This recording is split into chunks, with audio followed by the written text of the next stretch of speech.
Hi, welcome to today's webinar where Sean is going to be presenting everything about creating RESTful web services with Servoy. So how can you expose your business logic to external applications? And that's pretty straightforward to do in Servoy, and Sean is going to show you how to do it, share some best practices with you. If you do have any questions during the webinar, then feel free to post them in the questions channel. We are here to help you out with any of the questions that you may have. And with that in place, good morning or afternoon, Sean, and welcome to the session. Good morning. It's still morning here for a little while longer. Yeah, today we're doing all about creating RESTful web services. We're seeing that more and more our customers, particularly those that are software vendors, are needing to expose some of their application logic as a web service. And in fact, we have some customers that are even monetizing this. And fortunately, Servoy has had the ability to do this for quite a long time, and it's pretty easy. So I'm going to show you the basics, but I'm also going to show you some best practices as well. This is Tech Webinar Series number 17 in the series, I think, for this year. And we'll be doing this every 2 weeks, focusing on mainly best practices, but also what's new in Servoy components and modules and things like that. So today it's best practices about web services. As always, we like to start with a demo, and then do the slides and the overview of what you saw and how to do stuff. So I'm going to jump right into, first of all, a Hello World example. Basically, the very minimal thing you need to do to make a web service, and then we'll do a more comprehensive example using some example data. Okay, so I'm just going to get right to it. Before I begin, I'm showing you a testing tool for doing web service like on the client side. This is called Postman. Some other folks use curl. There's lots of REST testing tools out there. I like Postman personally, but you know, pick your favorite. So what I'm going to start with is simply putting in a URL to my Hello World endpoint, and I'm passing in also a name to say hello to. So I'm going to change this from, say, Sean to Hyun. And you can see that the payload that's returned in the response body has the message of whatever I put in there. So that's sort of the minimum amount of web service call that we can make. And let's take a look at how it's done on the development side. So I'm going to switch over to Servoy Developer. Oops, I hit the wrong button there. Take a look at our endpoint. So it's pretty simple. You can expose any logic through an endpoint, and an endpoint maps to a form. So in this case, my form name is Hello World, and when we were looking in our tester, the endpoint here is also Hello World. So that maps to a form name. And from there, you can pass in additional parameters. In this case, I'm passing in the name into this WSRead method. WSRead maps to the HTTP GET verb. So in this case, I'm calling a GET request, and I'm returning a JavaScript object. So Servoy includes this REST plugin by default. You don't have to install anything. And to really get started, all you have to do is make a form, call it whatever you want. That's going to be the endpoint name. And then to handle a GET request, you create this WSRead method, and that automatically exposes that method as an endpoint on that form name. You can accept parameters and they'll be automatically converted to the arguments of the method, and then you can return a JavaScript object which will automatically be serialized and returned in the JSON body as the payload of the response. So that's the very simple example. Anyone can get started. It takes about 5 minutes or less to create your first web service. Real quickly, I should point out that the way this happens on the back end is that a headless client is launched, and I can sort of show this a bit. Let me make a new tab here and go to my my Servoy admin page and look at clients. So you can see here that a Servoy headless client was launched for my solution example web services. And that is sort of the request handler that's running server side, that's holding all the logic. So it's a normal Servoy client that's doing all this. I also forgot to point out that the solution name is also part of the path. So in this case, our solution is example web services, and so it's solution name / form name, and then whatever arguments you want. Okay, so let's take a look at some more a more robust example. So what I'd like to do is expose a bit of, I don't know, my CRM application to the world, to be able to do things like create orders, list orders, look at products, etc. So I'm going to start with a very simple request. I want to list orders. So in this case, I've mapped to a form orders, and I'm doing the GET request. So by default, I'm listing all of the orders, and I've included a bit of pagination here because there could be quite a lot of orders in my system. So you can see this is page 1. If I go down to the bottom here, the page size is 10, so it's returning 10. And that's something that I built in. That's not a, there's no, none of this is default, because you can do whatever you want with Servoy.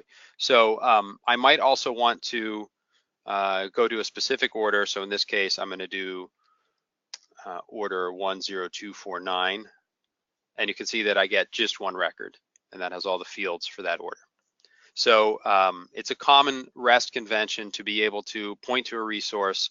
If you don't specify anything else, you get a list of results. If you do specify some kind of indicator like an ID, you get back a single record.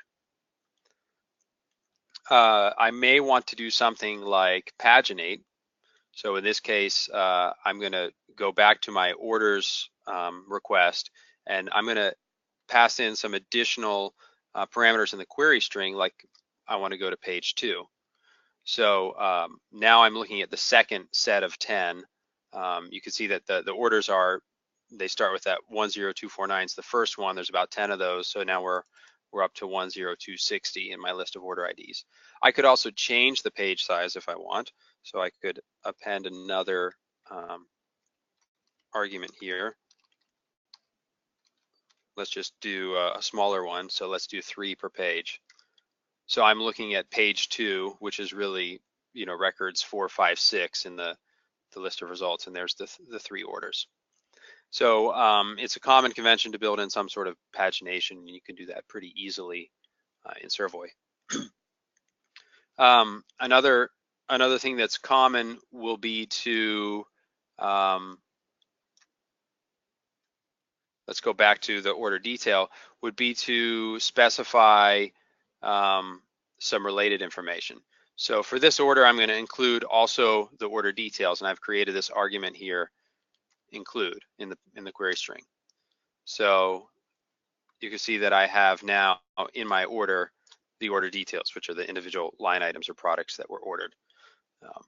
I could expand that and also include something like the customer, and you can see now I've included the customer in the payload of the response. I could extend that again and do something like the employee. And it's up here. So now you can see the sales rep that processed this order and all the information about that related record.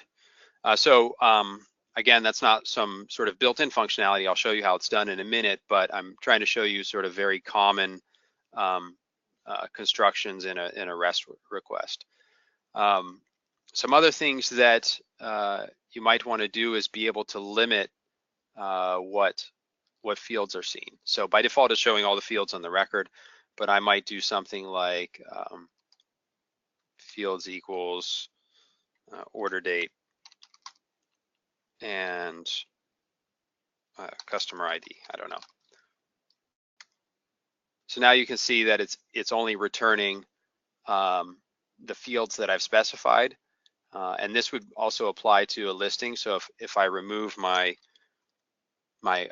order ID there, now I get a list of orders, but it's only showing those. And I could concatenate that with any of my other parameters. So I could also go back and say, well, I'm going to include the customer still. So now I get the order date and the customer, but not all the other stuff about the order. So having a flexible API is a really best practice for REST, because you want it to be a consistent, predictable way to get at data. And remember that your end users are going to be developers, so they're going to want to be able to do things in a flexible way. Let's look at some other examples. I could, in my listing, I could do a bit of, say, sorting. So I want to do sort. I'll do sort equals minus order date. I'm using the minus to indicate that it's descending. So in this case now, I should get, well, I get the nulls first, and then now I'm getting 1998 in May. Those are a lot of those.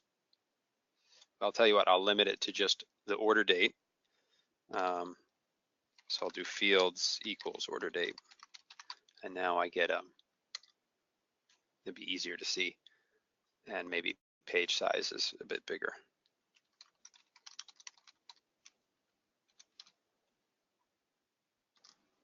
Okay, so now I get a bigger page size, and now you can see they're going down and descending from, I guess, May and 1998.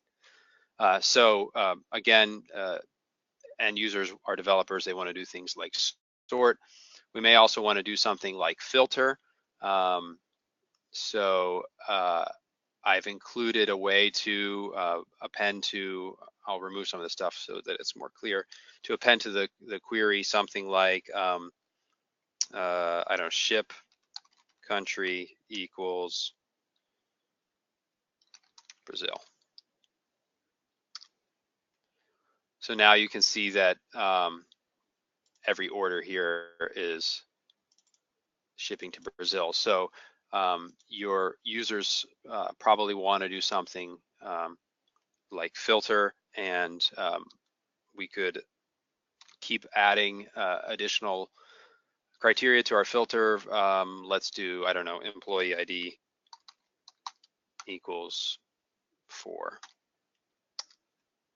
So now I get every one of these will have the employee ID 4, and also the ship country is Brazil.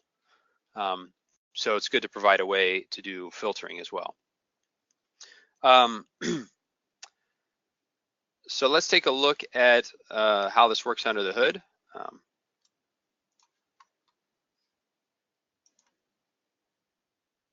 I'm opening up a base form in the script editor, and what it's done is it's implemented, you can see the WS read, the WS update method. So right now I'm supporting WS read as get, and WS update is how to update a record. We're going to do that in a minute. In our WS read, right now I'm just accepting 2 arguments. The first argument, if it's a string, then I know it's going to be the ID. Otherwise, if it's a more complex option, then we skip the ID, and that's just the options. If I do get argument 1 as an ID, then argument 2 would be that options object. And I really think the best way to visualize this is to use debugger. And one of the nice things about Servoy is that you can debug even the headless client. So in this case, I can set a breakpoint. I can go back to my testing utility, and I can pause and take a look. So what I'm going to do is set a breakpoint right here on line 14. I'll go back to Postman, and I'll just send this again. And now you can see that I'm paused in the debugger in Servoy developer, and I could print out, say, that options object. And so now you can really see how that query string was serialized. I can print out the ID. There was no ID for that one. But you can see that it's passing in basically for every key in that object. It's a name, and then the values are in an array, and they're always strings. So it's important to remember that it's inside an array, even though there's only one, because there could be more than one. So you get that array, and that it's going to be a string. So if it's something like a number, you might have to parse that into an integer or something like that. Servoy handles a lot of that for you in most cases. So looking at some of the stuff I did, I'll go back to the design view. It's a bit, let the debugger continue. I'll remove that breakpoint. Go back to the design view here and have a look at how we did some of this. So if there was an ID, I know that I'm doing a single record request, so I'm just loading a record based on a PK. Otherwise, I'm looking at some of the other options here, like the sort, the include, the fields, and I'm just parsing that out of that options object. I don't want to get too much into the code here, but you can see that if there's a sort, I'm actually just sorting a found set. If there's a filter, I'm applying filter parameters. I'm only using equals here. Of course, you could be more complex and do greater than, less than, that sort of thing.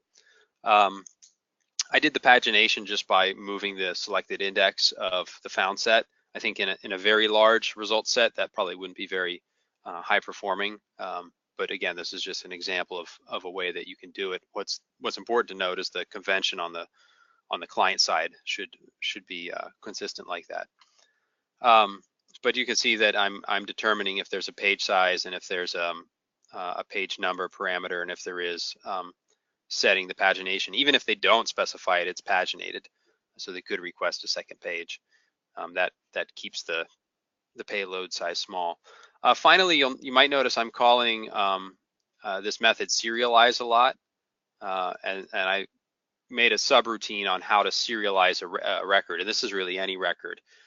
And basically what it does is if the custom fields weren't specified, it gets all the fields in the table and just puts them in. I did a bit of date formatting. That could be something that you build in that's configurable. But in this case, I had a hard-coded date format. If they include related data, I'm getting some mapped relations.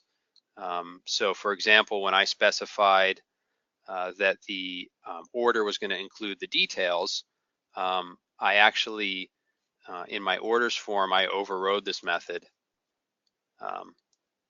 which just returns, basically customers, orders to customers, employees, orders to employees, etc. So that's how I mapped in what the real relation name is. And if they did specify to include related data, then I'm just getting a related found set and iterating over that. So again, I don't. This will be included as a sample solution export that will attach to the forum topic for this. So you can get it all the code, but I just wanted to show that it doesn't take too much work to create like a really common convention. And keep in mind, what I did is I put this in a base form. So when I go to my orders form and I look at the code, all I did was override one method. So that orders resource is automatically exposed by inheriting from a base form. And I'm now able to override stuff and put the custom things for that order. In this case, just what the relations are going to be called. So if I look at, say, another resource,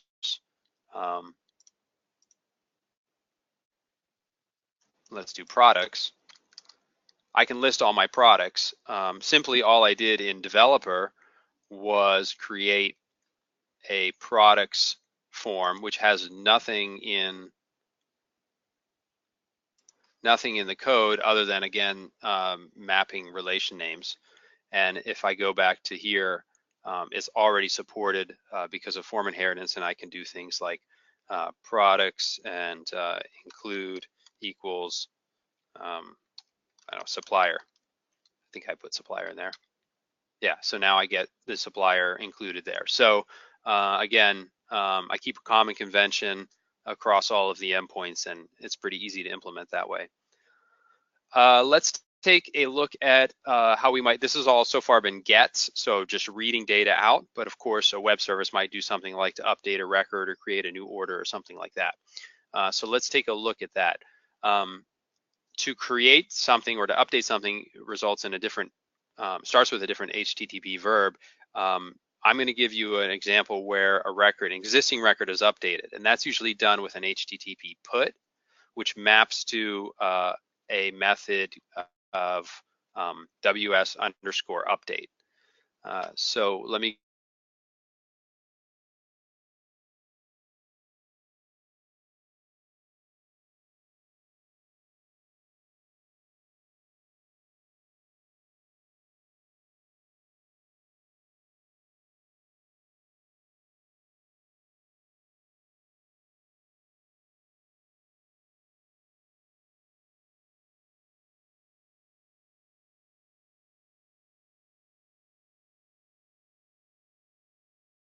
request body to, we'll change it from Germany to USA, and we'll change the freight from 125 to, I don't know, 999 and send it. So now you can see that the freight and the ship country were updated. I didn't have to put the whole record in, just the fields that I want to change get updated. So what does this look like in Developer? Again, I'll just go back to my API base form. You can see I have a WS update method. That's by naming convention that exposes that resource to the verb, HTTP verb put.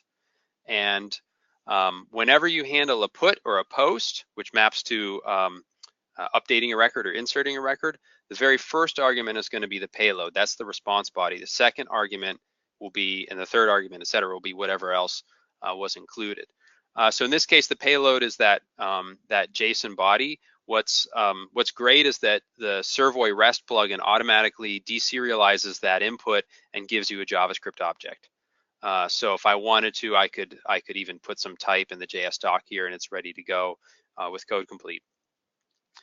In this case, it's a simple object with name value pairs for the columns and the values.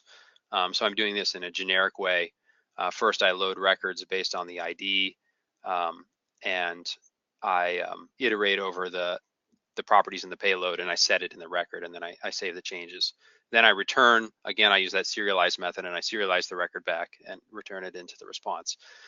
So updating a record looks something like this. The payload is in the first argument. Couple other topics I want to show you. One would be error handling. So let's say I wanted to update a record that didn't really exist. So I'm going to put, I think record 123 doesn't exist. You can see that I get an error here, no record found for ID equals 123. It's a best practice in REST web services that you give consumable errors back, that you don't just return an HTTP error. So if I were to get like a 404 not found, that's more of an HTTP error that this URL didn't resolve to anything that was found, and that's not quite accurate.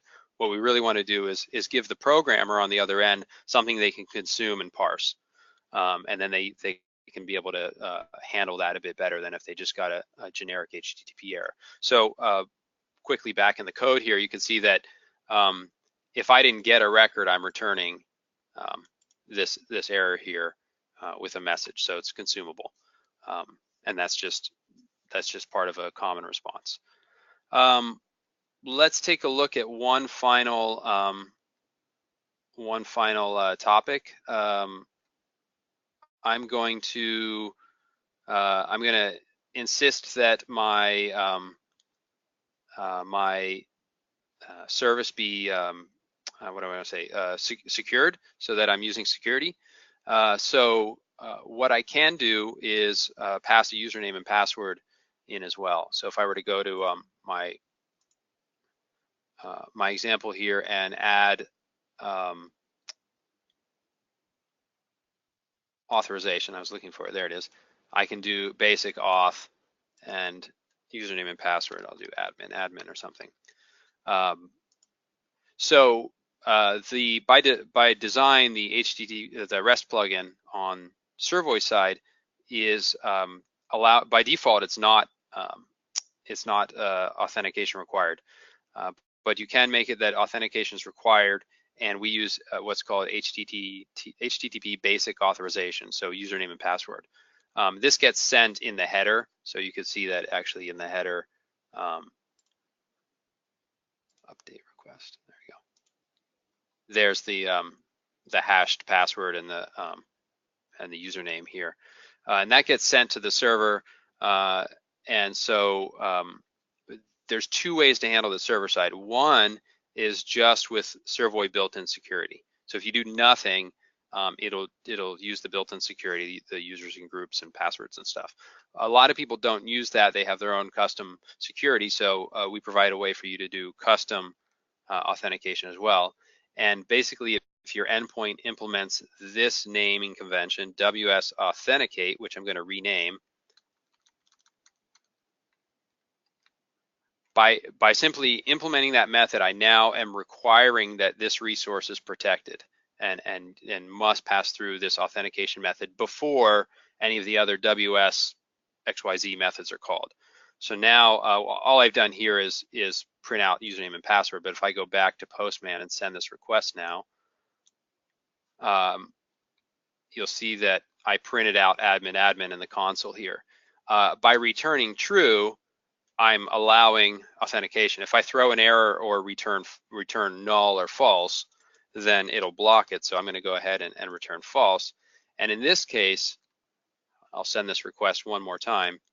In this case, I really get a 401 unauthorized HTTP code. So, and that's kind of the way you want it. You don't even want to get a response. If they're not authorized, they're not entering the service at all. So again, that's pretty easy to do. You just implement this WS Authenticate method, and automatically that gets that intercepts the WS XYZ method, so they never get called unless that returns true.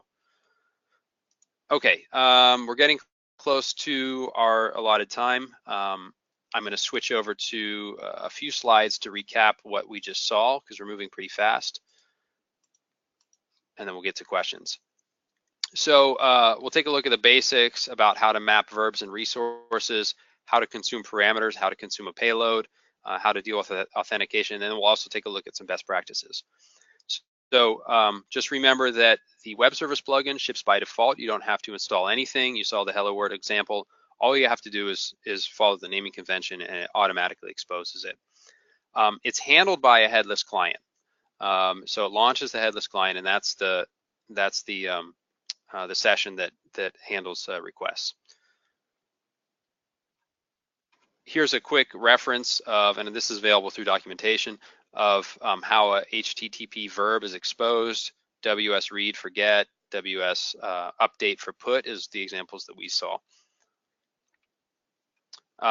Remember that a form becomes an endpoint. So any form that has one of those WS underscore methods is now exposed, and the URL looks like this. It's your host, and then this Servoy service. I think I had these backwards. REST. That's not right. There's an error in that slide.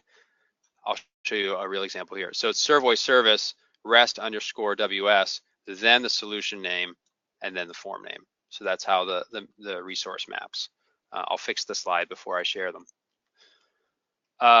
If you want to consume parameters, there's two ways to do it. One is directly in the path. So in this example here, you could see that when I wanted all orders, I didn't have a parameter, but as soon as I put that /123, that becomes the first argument.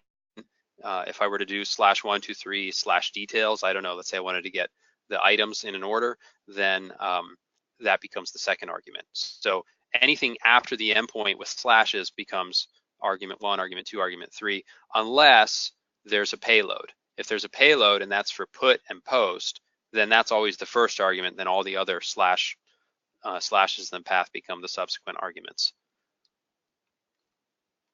The second way to consume arguments is in the query string. So we saw with the pagination, page sizes, we saw with the filtering, the sorting, whether or not to include relations or field names. That was all done in the query string.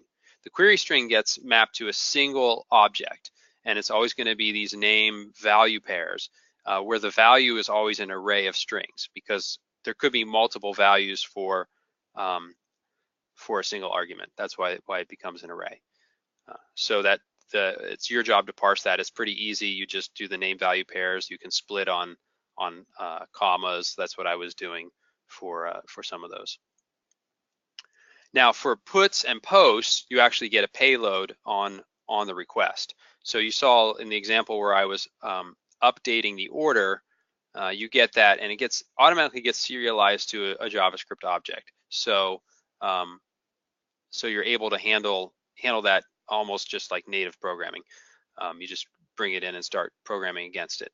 Now that's the first argument is always the payload. So you can see in the little example down below, the second argument is the ID. If we look at that URL, it goes orders 12, but 12 becomes argument 2 because the payload is argument 1 because it's a put or it's a post.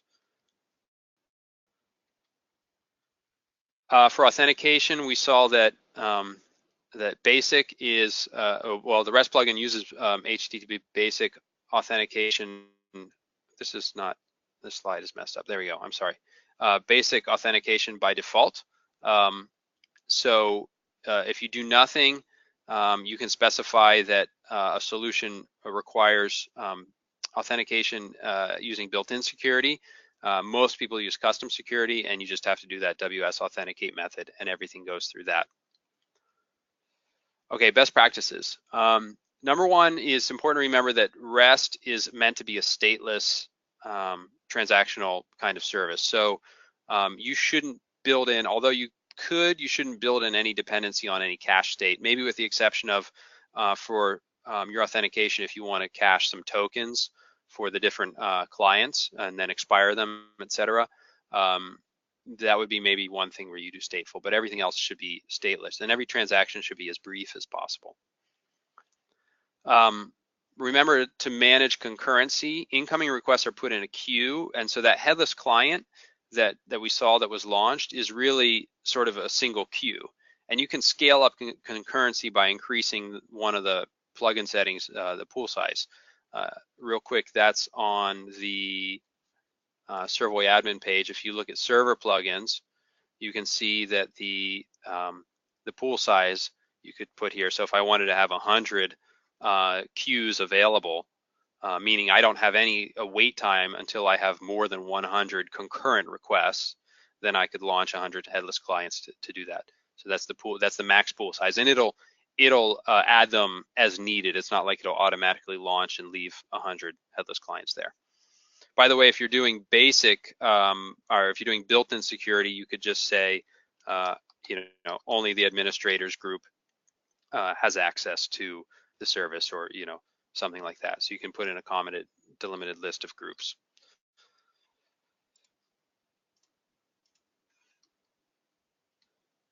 Remember to version your API, and it's good to build that into the first version so that as soon as you want to start deprecating and changing things, and you will, that the next version there's already like a semantic for doing that. And the best practice is to do that directly in the URL.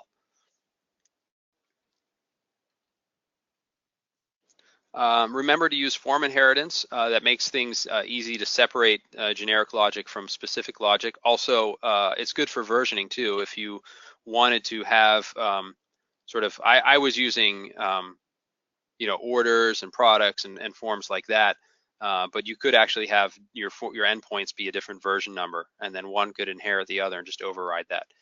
So it's good for that as well.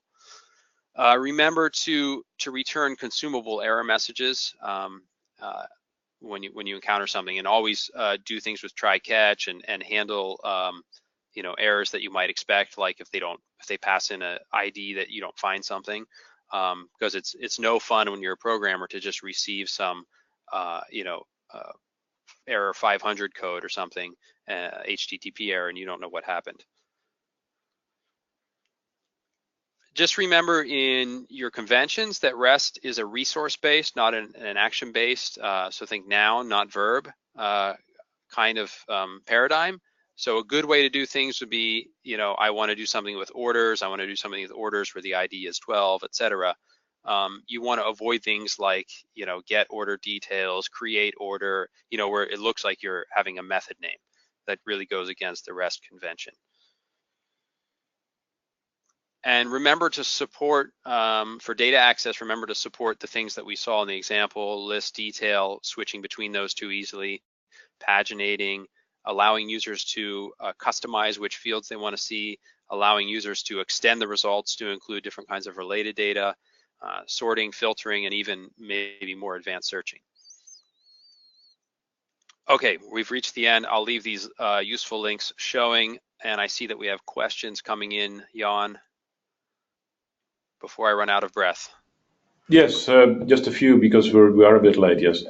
There's a comment from Bob, which I think is correct, that on one of the early slides where you look at the arguments, you're passing two arguments using a question mark, and the second argument probably shouldn't be through a question mark. Yeah, it should be an ampersand. I guess it's obvious that I was doing this late at night, huh? and right before the webinar. I'll fix the slides up and proof them before I post them on the forum. Thanks for that. Yeah, and I think on your error message there's a missing quote. Okay. Also on the slide? Also on the slide, yeah. Yeah, okay. There's a question from Imre. What is the best practice to protect the application after login? Is it the mentioned approach? What other strategies can be used to build security? Right, so remember when you get custom security, well, I should back up. The plugin by default does what's called HTTP basic, meaning every request will have in the header the HTTP basic request header, which includes the username and password. Now, when you implement that WS_authenticate method, what you do inside that method is completely up to you, and basically you can return true or false. So pretty much every request that comes in should have the username and password.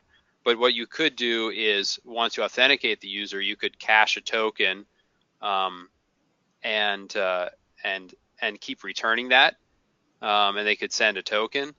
It'd be a bit difficult to build that yourself because it's really based on the basic authentication where username and password comes in every time. But you can do whatever you want in that method. It's not like you have to every time say, is this a new this is a new request every time, let me look up the user and password. You could say, okay, there's also a token in the payload and or in the query string or whatever, and then you can just go and look up that token in memory, that expires at some time, or even it's written to a database. So it's totally up to you what you do inside that method. Cool. And one final question: how about consuming a web service in Servoy? That's we were going to do that in this webinar, and then once I started working on this, I realized that we're probably going to go long even with just producing a web service. So we're planning that for a follow-up webinar on consuming a web service and also using in-memory data sources to work with a web service. So maybe we'll be doing that quite soon.